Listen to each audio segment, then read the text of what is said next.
The NFL's plan to ban the brotherly shove was just benched, as the Eagles' unstoppable play officially hit a roadblock. But why can't Philadelphia celebrate just yet? Plus, hear what Nick Sirianni's latest comments mean for Dallas Goedert, how Howie Roseman's mindset has shifted towards the draft, and I got to play golf with Nolan Smith just yesterday. Thomas Mott, this is the Thomas Mott Show.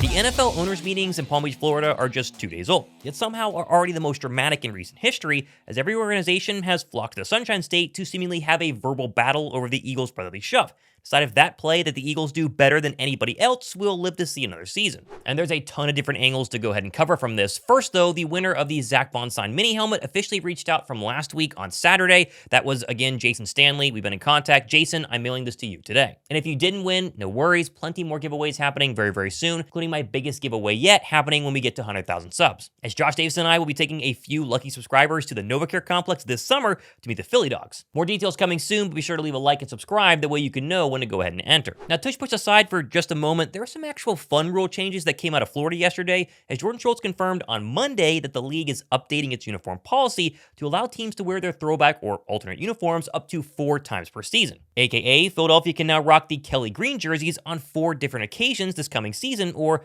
more likely, my guess, 3 times with their all-black combos happening once. Either way, it's a very safe bet. The Philadelphia Eagles will be featured on a ton of primetime games in 2025, likely the most of any team between the fact they just won the Super Bowl and Saquon Barkley exists, so I expect the Birds to be in primetime 5+ games this year. And obviously the new uniform change means a lot of these games under the lights will probably feature Kelly instead of Midnight Green. Now personally, I love both uniforms, but I'm all for seeing Kelly Green more than just twice per year. Finally, a good rule change here from the NFL. Next, we got a smaller update, but a training camp one nonetheless, as Philadelphia confirmed they will have joint practices this coming training camp with the Cleveland Browns. Something Philadelphia has done with the Browns in 3 of the last 4 seasons, with last year's 2-day duel with the Patriots being the only change in practice opponents. This year, though, the Browns will have to travel to Philadelphia, so a little home field advantage when they take on Cleveland and whoever the Browns take with the number 2 overall draft pick at joint practices. Now, the big story that happened on Monday was Howie Roseman speaking to the media, really kind of in 2 forms, one being a Big J journalism media scrum, asked a lot of hard questions, the other being a sit down with Kay Adams, who was asked simply, how are you guys going to rebuild after losing all these players in the offseason? And I really liked Howie Roseman's answer. We've lost a lot of good people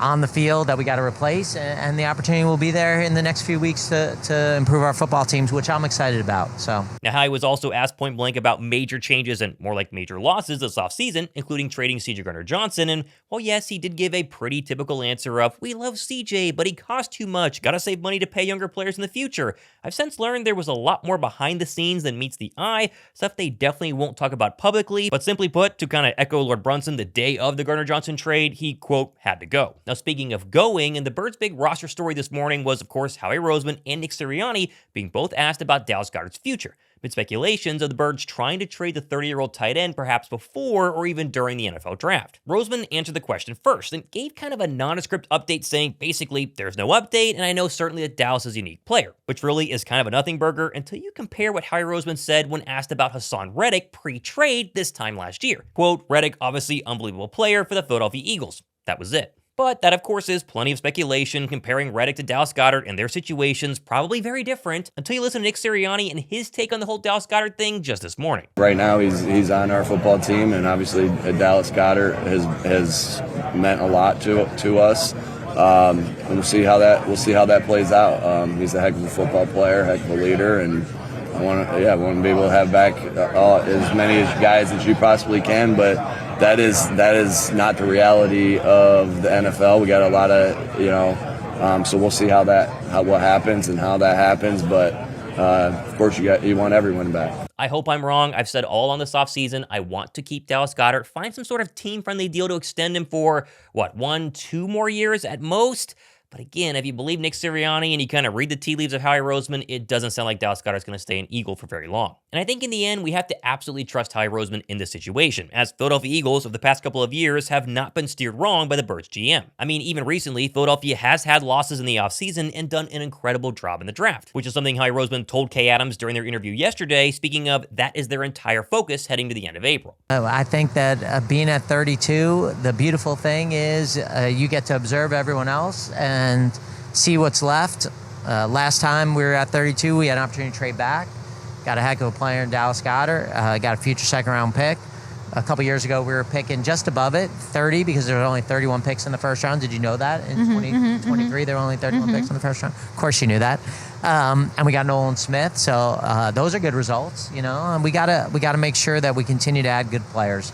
Adding talent, it's not a bi-yearly thing, okay? It's a yearly thing that we have to do. Now, Howie also recapped all of his free agent and offseason additions so far, and one player that once again stood out above the rest was his praise of Josh Uche, with Roseman saying, quote, "This is a guy we've had our eye on for some time. We were interested in him as a free agent last year, and he decided to go back to New England Patriots. At the trade deadline, he was traded, and we had some interest there at the time too. But we had a good rotation going with the edge group. Josh was a talented guy with a great work ethic who has shown the ability to get to the quarterback. I've said all along that Uche has the most potential of this entire year's free agent class. The Birds obviously loved him, and I've loved him for a very long time, and to get him at a very cheap price means the bar for entry is low. He can come in, add some depth, and maybe turn into a guy who complements Nolan Smith or Alex Hunt very, very well." Now, speaking of Nolan Smith, and massive shout out to his entire team for inviting myself and Josh Davis down to Savannah, Georgia this past weekend to go ahead and play in his charity golf tournament, where we hung out with the Birds edge rusher, asked him about his tricep injury, said he loves what the defensive line is doing going forward, and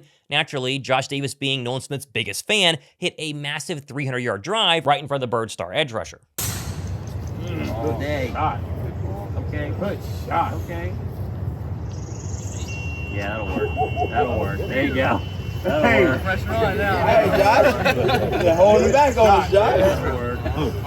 Now, I had my moments as well on the course, hit a couple of nice shots. I'm not a perfect golfer, but our foursome did shoot a 6 under 66, which was about 10th place overall in the charity tournament. The winner shot 16 under, if you guys were wondering, which a little suspect there, but that's how course 4-man scrambles go. Overall, though, again, massive shout out to Nolan Smith and his crew. A great tournament and obviously an awesome charity in the Nolan Smith Foundation. I'll link all that down below in my description box. Check it out. If you can donate, that'd be fantastic as well. Now, of course, the big story of the entire week in the NFL has been all around the Eagles' brotherly shove. The possibility of banning the Birds' quote-unquote best play, which I've always found funny because Philadelphia hardly needed the tush push to drop, 55 on the Washington Commanders in the NFC title game, or of course at one point up 34-0 in the drubbing of the Chiefs in the Super Bowl. Didn't really need that play, but naturally I digress, because all we've heard the past 2 days from coaches around the league is, it's unfair, it's unsafe, please ban the Eagles' brotherly shove. I would say I don't think it's a great football play. It's more of a rugby play.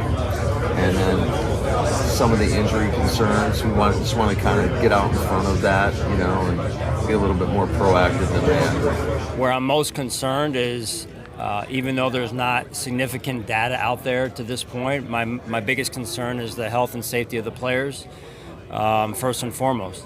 But thankfully, crying aside, the NFL announced today they have tabled a vote on banning the tush push until a later date, as there were reportedly 16 teams preparing to vote no on a possible tush push ban, which is a lot because Philadelphia needed just 8 other teams to vote against the play to keep it from being banned. Now, of course, there is a catch here. This does not officially mean the tush push is never going to be banned, as reports this morning are saying the teams are going to go ahead and table the vote until the May owners' meetings, where they can reconvene, maybe reword the overall ban, and try and push that vote through. And Diana Rossini summed up the whole situation best by saying, quote, "The tabling of the tush push opens the rule to potentially have its language tweaked. So while the play itself might not be banned, it could still look very different going forward. Opponents of the play, including the Eagles, don't look at this result as a win." And honestly, that to me sounds like they're eventually going to go ahead and ban this play. Maybe not in May, maybe not next year, but eventually they're going to tweak the wordings to where you cannot push the quarterback forward on a quarterback sneak in any way possible. And of course, they'll cite injury concerns, keeping the players safe. Although, as we've said many times, they did an analysis this past season and came up with 0 negative injury data to back up the ban. I know what the data says, and I know how we coach it, and we don't coach a push play any different than we coach a quarterback sneak play.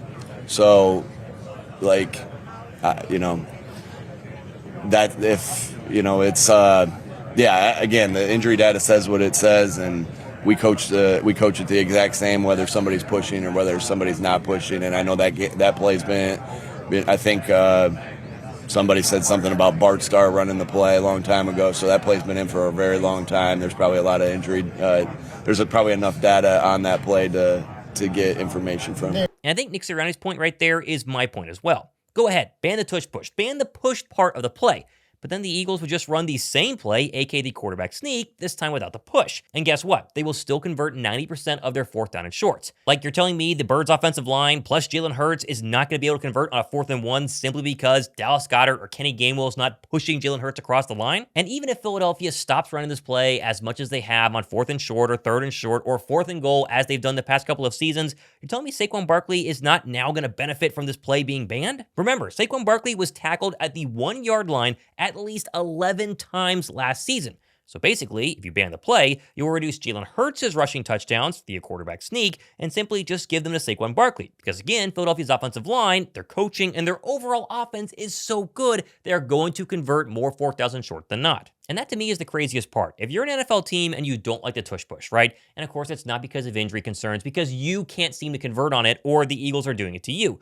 Why not go ahead and put all of your thought and your time and your offseason preparation into learning how Philadelphia figured it out the way you can duplicate it? Green Bay, the way you can run the tush push as good as Philadelphia has the past couple of seasons. That way you can have an unstoppable play of your own and convert seemingly every single 4th down and short. Or better yet, how about you just get a better offensive line? How about you get a better quarterback that actually has the ability to convert a 4th down and 1 via the power of his legs on a quarterback sneak? You got to remember, Philadelphia is not successful because of the tush push. The tush push is successful because of the Philadelphia Eagles. They have figured out how to be successful with this play, and for whatever reason, no one else has. So in the end, even if they take this play away from Philadelphia and they ban it 2 months from now, or they change it to where you can't push Jalen Hurts across the line of scrimmage on a quarterback sneak, for instance, the Birds are still going to run some sort of form that's going to be just as successful, maybe a little bit less. And even if they don't, they're still going to have Saquon Barkley and Jordan Mailata and Landon Dickerson, and they will convert a ton of 4th down and 1s in whatever way possible. Now, brotherly shove aside, Philadelphia and the owners' meetings will still be going on for the next couple of days. I will cover it all here. Make sure you guys go ahead and subscribe and get ready. It's officially April 1st. I know it's April Fool's Day, not trying to fool you guys, but we finally have the NFL draft a couple of weeks away, and stuff, news, reports, draft visits, it's all going to ramp up. Be sure to go ahead and subscribe. We will cover it all here. I'm Thomas Mott, hanging out on a Tuesday. This has been the Thomas Mott Show.